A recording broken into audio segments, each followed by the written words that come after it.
नमस्कार बच्चों। आज हम सब कक्षा 7 की हिंदी व्याकरण के स्वमूल्यांकन के लिए प्रश्न पत्र 2 इसको हल करेंगे। क्योंकि इसके लिए मेरे पास एक कमेंट आई थी, इसलिए मैं यह वीडियो बना रही हूँ। यह स्वमूल्यांकन प्रश्न पत्र 2 जो है यह अध्याय 7 से 12 पर आधारित है, यानी पहले 7वें पाठ से लेकर के 12वें पाठ पर आधारित है। ठीक है।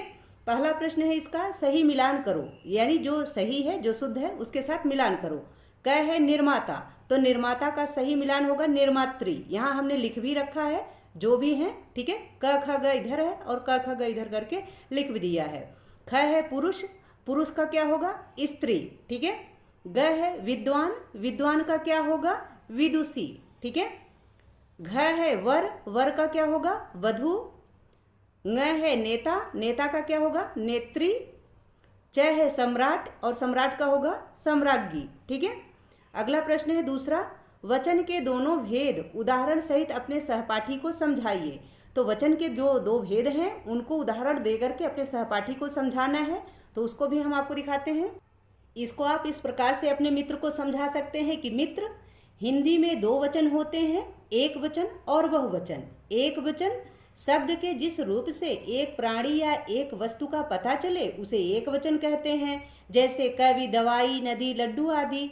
बहुवचन एक से अधिक वस्तुओं या प्राणियों का बोध कराने वाले शब्द बहुवचन कहलाते हैं, जैसे कवियों, दवाइयाँ, नदियाँ, लड्डुओं आदि। इस प्रकार से आप अपने मित्र को समझा सकते हैं वचन के विषय में। तीसरा प्रश्न है, सर्वनाम के भेदों का उदाहरण सहित चार्ट बनाकर कक्षा में लगाइए। तो ये चार्ट बनाकर आपको आपकी कक्षा में लगाना है, अपनी क्लासरूम में, अपने क्लासरूम में लगाइए। इसका उत्तर है सर्वनाम के भेद, यानी सर्वनाम के प्रकार। सर्वनाम के 6 भेद हैं।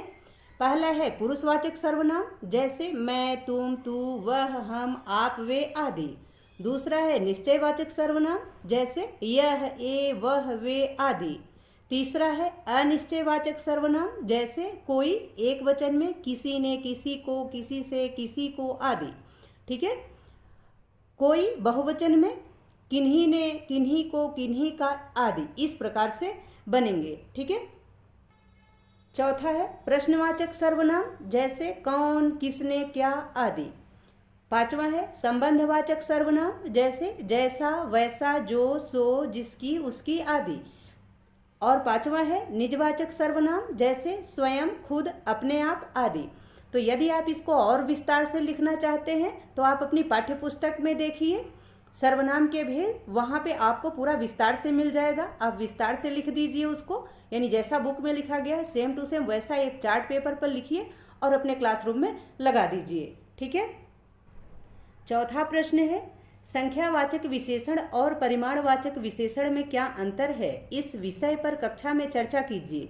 तो संख्यावाचक विशेषण और परिमाणवाचक विशेषण, इन दोनों में क्या अंतर है, इस पे आपको अपनी कक्षा में चर्चा करनी है, यानी अपने सहपाठियों के साथ इस विषय पर चर्चा करनी है। जैसे आप सहपाठियों के साथ चर्चा कर सकते हैं कि गणनीय वस्तुओं के साथ प्रयोग किए जाने वाले विशेषण संख्यावाचक विशेषण होते हैं, जबकि अगणनीय वस्तुएं जिन्हें तोला या मापा जाता है उनके साथ परिमाणवाचक विशेषण प्रयुक्त होते हैं। जैसे 4 केले, यह संख्यावाचक विशेषण है।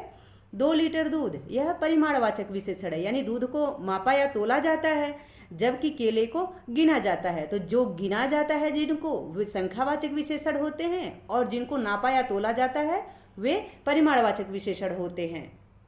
आगे 5वां प्रश्न है, सही वाक्यों के सामने सही तथा गलत वाक्यों के सामने गलत का चिन्ह लगाइए। यानी जो सही है उसके सामने सही का चिन्ह लगाइए, जो गलत है उसके सामने गलत का चिन्ह लगाइए। क है लिंग के मुख्यतः 3 भेद होते हैं। तो हिंदी में लिंग के 3 भेद नहीं होते बल्कि 2 होते हैं, इसलिए यह गलत है। ठीक है। ख है विशेषण शब्द क्रिया की विशेषता बताते हैं, यह भी गलत है, क्योंकि विशेषण शब्द संज्ञा और सर्वनाम की विशेषता बताते हैं। ग है विशेषण की तुलना की 3 अवस्थाएं होती है।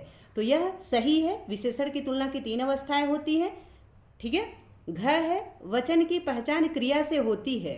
तो यह बात भी सही है कि वचन की पहचान जो है वह क्रिया से होती है, कि वह एक वचन की क्रिया है या बहुवचन की क्रिया है। ठीक है।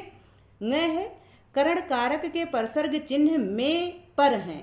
तो करण कारक का परसर्ग चिन्ह में पर नहीं होता बल्कि से या द्वारा होता है, इसलिए यह भी गलत है। अगला प्रश्न है 6ठा, दिए गए अनुच्छेद को पढ़िए और भाववाचक व व्यक्तिवाचक संज्ञा शब्द छांटिए। तो पहले अनुच्छेद को पढ़िए।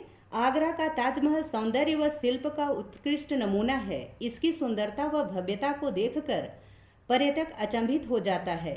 शाहजहां ने अपनी प्रियतमा मुमताज की याद में इस ऐतिहासिक इमारत का निर्माण कराया था।